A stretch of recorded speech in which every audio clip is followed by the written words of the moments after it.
you got to have documentation and a timeline of events, um, because you're going to be reporting this to, um, maybe your executive team, maybe stakeholders. You could be reporting it to AWS. A lot of times, um, if you have an access key leaked or some sort of credential compromise, AWS might know that this is happening before you know that this is happening. Sometimes they will shut down certain capabilities within an account if they see that malicious activity is starting to happen.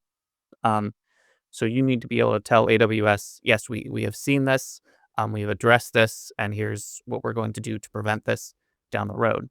And then, like you mentioned, Greg, if you have run up a huge bill, that's something that you can always ask AWS.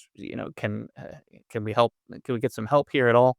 Um, it's not anything that they have a specific policy, but AWS also isn't looking to punish their customers for for mistakes, especially if this is a first time kind of thing. So that's just something to keep in mind.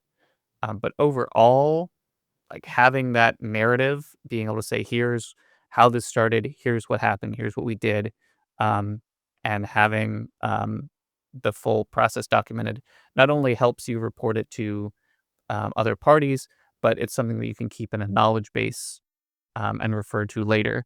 And you could build up on that and start to see, oh, what are some patterns? What do we keep missing? What keeps going wrong here?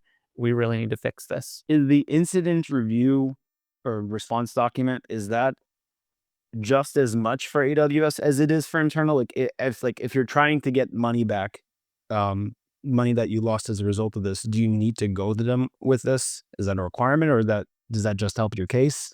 Or I would say it helps your case.